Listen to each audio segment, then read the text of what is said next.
大家好啊！接住落嚟咧，我會繼續講下喺萬象九章裏面嘅歷史人物嘅選擇。上一集講到咧，我哋點樣可以避開或者點樣去應對呢個天災嘅。與其話上一集我介紹咗人物俾大家被動地應對天災嘅話咧，嚟緊我就會介紹幾個有用嘅人物俾大家啦。咁就係主動去迎擊呢啲天災人禍嘅。第一個要介紹人物咧，相信大家一定會識噶啦，佢就係三國時期嘅諸葛亮。諸葛亮咧就係蜀漢嘅丞相，精通星象。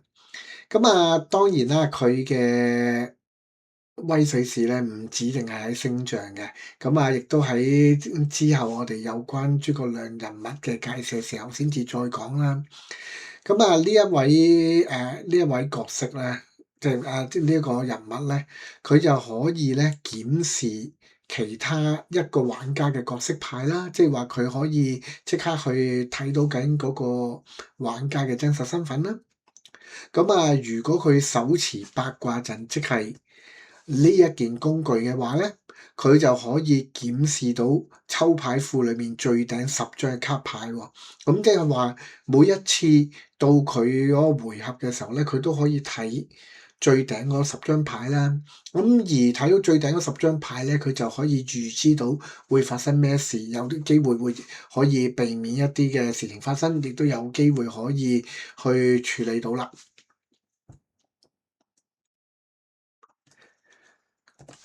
接住落嚟咧，會介紹唐朝嘅李淳風俾大家識。唐朝嘅李淳風咧就製作《運天王道義》啦，同埋註釋呢個算經十書。算經十書咧，即係話有10部算經啦。包括我哋嘅九章算術啦、海島算經啦、張有健算經等等。嚟緊嘅日子咧，我都會慢慢同大家介紹嘅。李淳風咧，其中一樣嘅著作咧，就係佢受到皇命啦，佢要編撰呢個倫德歷。亦都係倫德歷呢一個物件卡咧，我哋都會喺之後嘅時間先至慢慢再講嘅。留意下啦，當嗰個發展區有運天儀嘅時候，即係呢一個工具啦，每個回合李淳風都可以咧檢視抽牌庫裏面最頂嘅5張卡牌。比起諸葛亮嚟講咧，佢只係睇到5張卡牌咧，並不是好多。但係最重要嘅係咩啊？佢可以改變佢嘅排列次序啊！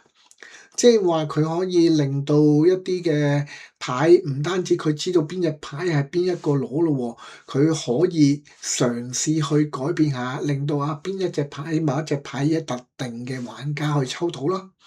呢個係十分之強大嘅功能嚟嘅。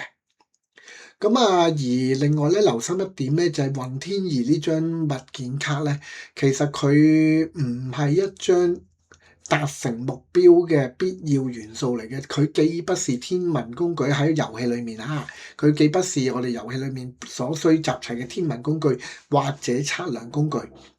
所以如果咧你見到有一日有人擺運天儀呢張卡喺發展區嘅話咧，或多或少你都估到可能呢個就係你嘅朋友啦。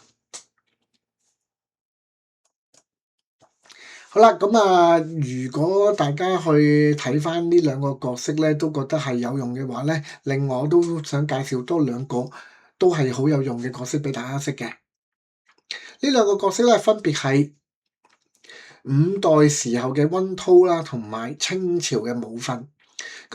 兩個係南轅北轍嘅人嚟嘅。溫韜咧係5代時期節度使咧，佢臭名遠播噶啦，因為佢最叻咧就係挖墳。你可以見到佢咧，就如果你係選擇用佢作為代表你嘅歷史人物嘅話咧，每個回合你係可以放棄喺抽牌堆嗰度去抽牌啦。亦都係可以直接咧喺呢個棄牌堆裡面嘅最頂5張咧揀1張非天災人禍卡牌。你知道啦，盜墓咧好多好嘢噶嘛。如果有一啲嘅物品散失咗跌咗落去嗰個棄牌堆嗰度咧，溫韜確實係一個好好嘅選擇，佢可以幫你揾翻晒揾翻一啲啦，揾翻一啲嘅戲牌出嚟嘅。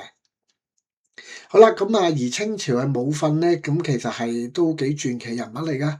佢係行乞為生嘅，咁但係佢行乞翻嚟嘅錢咧，都係用嚟辦義學㗎。你知道教育佢好緊要啦。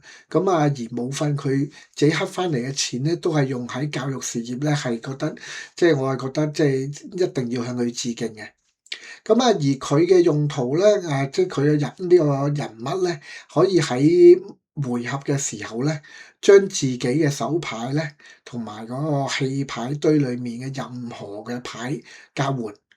咁你可以諗啦，嗱，雖然咧呢個只係一次性嘅啫，咁但係佢可以將自己手上面嘅所有牌換晒喺戲牌堆裏面一啲有用嘅典籍或者物件，呢一個咧絕對係一個好好用嘅人物嚟嘅。咁啊，你可以考慮啦。唔知講到呢度咧，大家有冇諗過喺唔同嘅角色底下，你會選擇做咩嘢歷史人物咧？希望大家繼續收睇我哋呢個節目啦，咁啊下集再見啦，拜拜。